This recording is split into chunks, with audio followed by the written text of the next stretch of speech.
Dewan, yang kerja di Pupuk Kaltim, yang kerja di PT Badak, yang jadi anggota Dewan, yang jadi PNS, apakah nanti akan selamanya hidup? Kira-kira nih yang menggantikan mereka siapa? Kalian kan? Jadi kalau misalnya dari kecil nggak dilindungi, nggak dijamin hak-haknya, nggak disekolahin, ditelantarkan, dipukul, dibully, apakah nanti akan menjadi anak yang sukses? Tidak. Itulah mengapa negara Indonesia hadir untuk semua anak-anak di Indonesia, termasuk anak-anak di SD 001, untuk memastikan bahwa semua anak di Indonesia, termasuk anak SD 001 Bontang Utara, itu semuanya menjadi anak-anak yang hebat. SD 001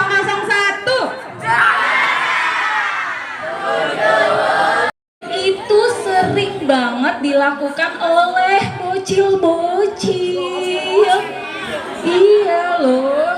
Nah, justru pelaku cyberbullying menurut riset, menurut penelitian, yang sering melakukan pelaku cyberbullying adalah bocil-bocil. Ya, yang mungkin waktu itu belum sadar, wah saya ini pelaku loh, ini nggak boleh. Ya, jangan ya. SD 001 tadi agamis, jujur, unggul, juara, ramah lingkungan, asri, ya. Udah diajarin dari SD bagaimana berbudi yang luhur, berbudi yang baik, unggul. Jadi nggak mungkin anak SD 001 menjadi pelaku cyberbullying. Apalagi tadi diceritakan Mbak Ina, pelecehan seksual, kekerasan seksual, itu masuk jenis-jenis bullying. Oke, tadi Kak Dewi nggak bisa nerusin yang pelecehan seksual ya, tadi udah disampaikan sama Kak Ina. Lanjut. Oke, teman-teman, ternyata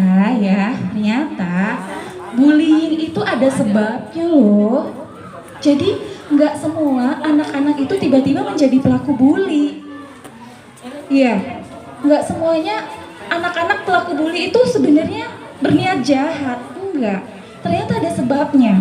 Nih sebabnya, faktor keluarga. Faktor keluarga, melihat di dalam keluarga seringkali ada bullying di dalam sebuah keluarga itu. Sering ada pertengkaran, sering ada kekerasan, sering ada kekerasan verbal, ngomong-ngomong aja, nggak disaring. Nah, itu akhirnya mempengaruhi adik-adik, mempengaruhi teman-teman yang akhirnya merasa bahwa wah ternyata nggak apa-apa kok kita melakukan kekerasan ke orang lain, itu bapakku mukulin ibuku. Nah, itu faktor keluarga. Apalagi faktor di sekolah. Di sekolah seringkali diremehkan, seringkali mengalami kekerasan. Akhirnya dia merasa, wah kalau saya melakukan kekerasan boleh kok, saya jadi hebat kok. Nah, itu yang akhirnya berkembang menjadi karakter. Akhirnya, wah saya nggak apa-apa kok jadi pelaku bullying. Ya, padahal itu tidak diperbolehkan. Faktor kelompok sebaya, bergaulnya sama kelompok-kelompok yang punya kuasa. Kayak tadi, rata-rata pada punya uang saku yang banyak, berkelompok jadi satu. Atau rata-rata badannya gede-gede semua. Nah, itu bisa berpengaruh menjadi pelaku bullying. Apalagi faktor lingkungan sosial, lingkungan di rumah, lingkungan di rumah, lingkungan sekitar, itu berpengaruh kalau bergaulnya sama teman-teman yang memang membolehkan kekerasan-kekerasan itu. Nah, itu bisa mempengaruhi kita menjadi pelaku bullying.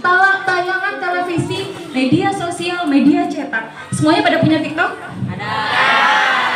Punya Instagram? Ada.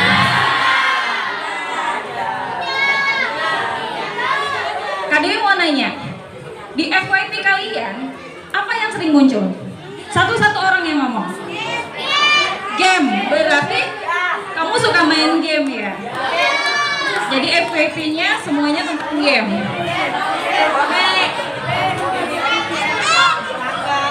Tentang makanan. Ya, teman-teman, udah tahu kan algoritmanya TikTok dan Instagram? Udah tahu nggak cara kerjanya? Kalau kita senengnya ngelihat, nge-like konten-konten makanan nih misalnya, nanti yang muncul makanan terus kontennya, ya nggak sih? Kalau kita nge-like perempuan joget-joget pakai baju mini, yang muncul selanjutnya konten apa? Konten pornografi. Ya, harus dilihat di situ. Ibu guru, anak-anak kita harus ngecek medsosnya. Sesekali dibuka ibu. Mereka TikToknya, mereka bawa handphone gak sih ke sekolah bu? Oh, sesekali boleh bu, 1 hari bawa handphone. Guru-guru ngelihat FYP-nya anak-anak kita itu apa, agar bisa melihat mereka itu apa yang dibuka di media sosialnya, karena itu sangat berpengaruh. Hati-hati ya teman-teman. Dan hey cowok-cowok, Kakak Dewi mau ngomong nih, kalian tahu nggak, konten-konten sama bahkan lebih berbahaya daripada kecanduan nafsa. Ya, sama berbahayanya. Nafsa, tahu nafsa? Kak Dewi ngeliat BNN soalnya di situ. Berarti udah pernah sosialisasi di sini ya. Oke. Adik-adik cowok. Kak Dewi ngomongnya emang adik-adik cowok ya. Karena biasanya yang sering mengakses itu adalah adik-adik yang cowok. Hey, kalian dengarkan baik-baik. Konten pornografi sama berbahayanya ketika kalian mengkonsumsi narkoba. Jadi jangan pikir ketika konten pornografi itu hanya mata kalian saja yang melihatnya. Enggak, bahayanya nggak sampai di situ. Itu sangat berbahaya ketika kalian mulai candu dengan tontonan-tontonan pornografi. Iya, jangan ya. Walaupun hanya melihat konten seorang perempuan joget pakai baju mini, langsung skip, langsung, ya. Karena ketika kalian memutuskan untuk meneruskan tontonan itu, akan hadir adegan-adegan yang lebih sadis, lebih berbahaya. Oke ya. Kenapa Kak Dewi ngomong kayak gini? Karena seringkali yang melakukan itu adalah anak-anak usia kalian. Dan mungkin orang tua kalian tidak menyadari itu dan gak pernah melihat itu, gak mengerti algoritmanya TikTok, sehingga aman aja, yang penting dia di dalam rumah, gak kemana-mana. Padahal handphonenya menjelajah ke seluruh dunia. Oke, lanjut. Nih teman-teman, ini dampak bullying. Dampak bullying terhadap diri kalian sendiri apa? Kurang motivasi akhirnya. Yang menjadi korban, kurang motivasi, problem kesehatan mental. Kemudian apalagi? Kecemasan berlebihan. Saya sering dibully di sekolah, saya jadi malas sekolah, saya jadi malas ngapa-ngapain. Saya nggak pengen sebenarnya sekolah di sana, iya kan? akhirnya prestasi menurun. Itu yang terjadi kepada korban bully. Apalagi problem kesehatan seksual, kerusakan organ reproduksi bagi korban-korban yang mengalami kekerasan seksual. Ya, seringkali itu terjadi. Makanya untuk itu, ketika kalian, hey cowok-cowok denger juga, ketika kalian mengalami, mudah-mudahan enggak, tapi jaga-jaga, ketika kalian merasa bahwa wah saya ini korban kekerasan seksual, enggak boleh diem. Merasa bahwa nanti saya juga bakal lupa kok, nanti enggak bakalan lagi kayak gitu kok, enggak boleh diem aja. Harus berani cerita sama ibu, guru, orang tua, atau teman yang bisa dipercaya. Nggak boleh diem, harus mencari bantuan. Karena pengaruh dari korban kekerasan seksual itu sampai dia akan tua nanti, sampai dia dewasa. Nggak bisa langsung hilang begitu saja tanpa diberikan bantuan. Oke? Mengerti sampai di sini teman-teman? Nggak boleh diem ya. Oke. Begitu juga ketika terjadi di teman kalian, di saudara kalian, harus bilang, kita harus berani ngelapor, kita harus berani minta bantuan. Oke. Apalagi kematian. Teman-teman tahu nggak sih di daerah Kediri lupa sekitar beberapa tahun yang lalu ada loh pelajar yang akhirnya mengakhiri hidupnya di dalam lemari. Gara-gara apa? Gara-gara dia menjadi korban bully. Betapa berbahayanya ketika kita melakukan bully kepada teman kita sendiri. Ya, sangat berbahaya. Kita pikir, nggak apa-apa kok, orang aku nggak mukul, aku cuma maki-maki aja, aku cuma meremehkan dia aja. Oh, jangan salah, itu menyakiti hati. Dan tidak semua orang kuat menghadapinya, sehingga ada pelajar di mana Kak Dewi lupa masuk ke dalam lemari, di dalam lemari dia mengakhiri hidupnya. Oke? Jangan sampai terjadi prestasi akademik menurun. Tadi udah. Nih, yang dikategorikan menjadi pelaku bully, individu atau kelompok yang melakukan kontak fisik maupun fisik dengan korban. Tadi ya, langsung mukul atau menghina. Kemudian apa lagi? Individu atau kelompok yang melakukan provokator kepada pelaku utama. Kayak misalnya nih, ini maksudnya ngerti nggak? Ngerti nggak? Individu atau kelompok yang melakukan provokator kepada pelaku utama. Kayak pukul aja. Ya, pokoknya dia nyaksiin aja, melihat aja, nggak nolong, tapi mendukung. Nah itu, apapun membantu korban. Teman-teman, kalau kalian melihat teman kalian dibully, yang kalian lakukan apa sih? Pisahin. Ada yang cuma nonton doang? Enggak ya? Dikasih tahu, hey jangan kita menjadi pelaku bully. Ayo kita langsung dileraikan. Lanjut Lena. Nih, lanjut. Nih,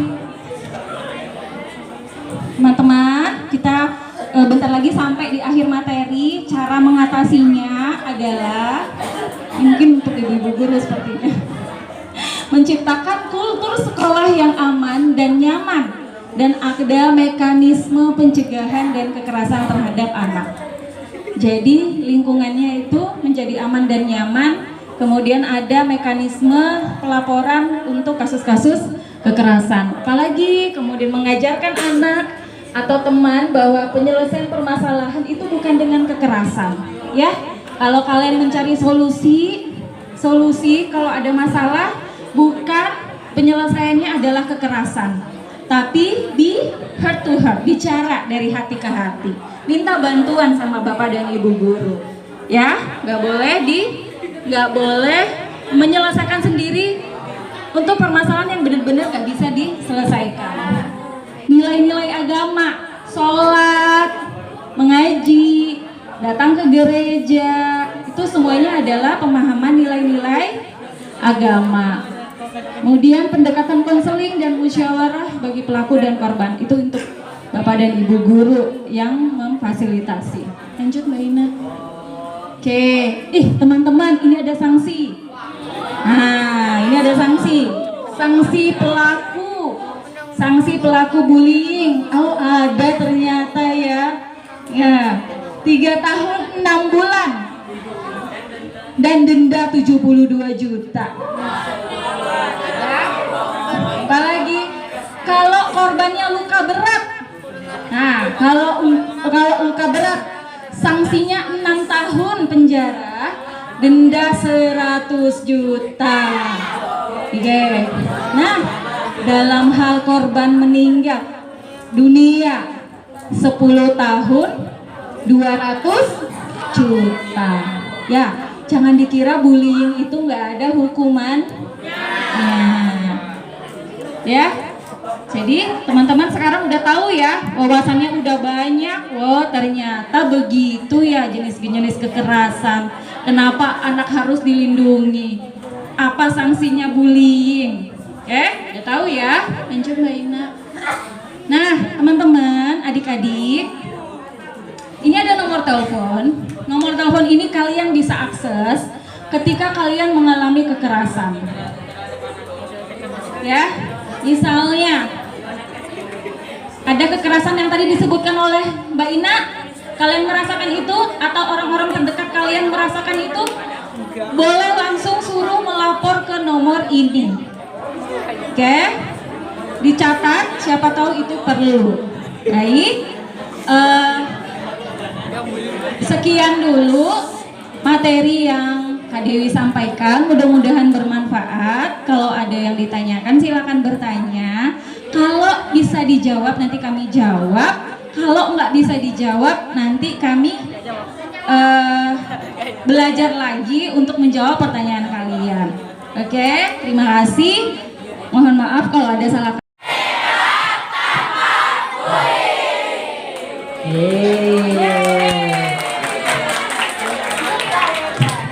Saya Putra Madani dari kelas 6B. Pertanyaanku itu, yang dendanya itu buat apa? Ya. Ini pertanyaan bagus. Dendanya buat apa? Denda yang mana nih? Yang berupa uang? Yang berupa uang. Oke. Di dalam undang-undang mungkin bisa dibantu jawab nih Kakak Dewi. Oke, Gesia kelas 5A. Jadi mau ngebahas yang tadi tentang jenis kekerasan yang psikis maupun seksual. Nah, jadi maupun ini kan termasuk jenis kekerasan. Jadi ada anak yang dia kena kekerasan, kayak entah itu maupun dia sakit karena mental maupun fisik.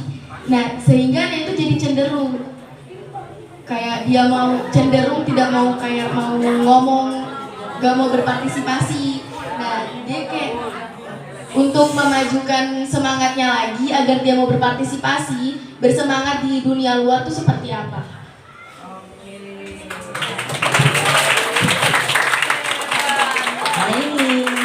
Kebetulan ini mengenai materi saya, ya, materi Mbak Ina. Ada 4 hak anak. Yang lain diam, ya. 4 hak anak apa saja? Hak hidup,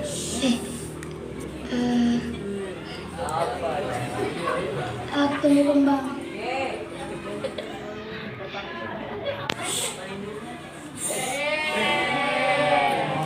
Yang menjawab Terhadap pelaku bully, kalau gitu dari maksudnya ya, itu uangnya buat siapa emangnya? Ya, gitu ya pertanyaannya. Iya, teman-teman, setiap putusan-putusan di pengadilan, jadi nggak hanya kasus bully saja. Jadi tidak hanya kasus bully saja, termasuk kayak ada orang-orang dewasa yang melakukan korupsi, tahu kan? Nah, biasanya didenda, ada yang bayar, ya. Jadi uangnya yang dari terdakwa ya, kalau sudah jadi terdakwa, kemudian dikembalikan. Ya, selain dia harus wajib hidup sementara di rumah tahanan, juga jika putusannya harus mengembalikan uang negara atau dendanya itu tadi misalnya 10 juta, 20 juta. Nah, itu dikembalikan ke kas negara dan akan dipakai untuk kemakmuran masyarakat. Kayak hidup bersosialisasi kembali bagaimana? Yang pertama adalah yang harus kita lakukan sebagai teman dengar adalah kita menemani dia, mendukung dia, tidak malah mengucilkan, menganggap bahwa dia juga layak untuk kembali ke kehidupan sosial. Ya, memangnya yang menjadi korban itu salah? Enggak kan? Dia bukan pribadi yang salah. Dia hanya menjadi korban, kebetulan menjadi korban, dan kewajiban kita adalah untuk mendukungnya. Mendukung dalam arti menemani, mencarikan dia lembaga-lembaga yang bisa tempat konseling. Ya, di Bontang ini ada kantornya di samping TK Cendrawasih. Tahu TK Cendrawasih? Nah, TK Cendrawasih itu ada kantor perlindungan perempuan dan anak. Di situ ada layanan konseling psikologi, ada layanan konseling agama, ada layanan konseling hukum. Nah, di sana lengkap. Kalian bisa menemani dia ke sana, bertemu sama ahlinya. Kemudian yang paling penting adalah keluarga, lingkungan keluarga. Jadi keluarga harus mendukungnya, semuanya harus semua mendukung. Di sekolah didukung, di rumah didukung, kemudian dicari yang ahli untuk melakukan penanganan. Seperti itu ya teman-teman ya. Jadi tidak dikucilkan, tidak diremehkan, tapi didukung seperti itu, sehingga dia bisa kembali merehabilitasi dirinya dan kembali ke kehidupan sosial seperti biasanya. Memerlukan waktu, tidak bisa sebentar. Apalagi kalau korban-korban kekerasan seksual tuh nggak bisa sebentar, nggak bisa sebentar proses rehabilitasinya, itu lama. Makanya teman-teman, ketika orang menjadi korban kekerasan seksual, yang harus dilakukan adalah pertama, jangan diam. Itu tadi Kak Dewi sampaikan ya, nggak boleh diem, karena itu berpengaruh. Begitu juga ke adik-adik laki-laki yang merasa bahwa aduh saya kayaknya udah kecanduan nih pornografi, saya kalau nggak nonton pornografi sakit kepala saya. Itu berarti butuh bantuan, nggak boleh diem aja, karena itu sudah mengkhawatirkan. Oke ya, seperti itu.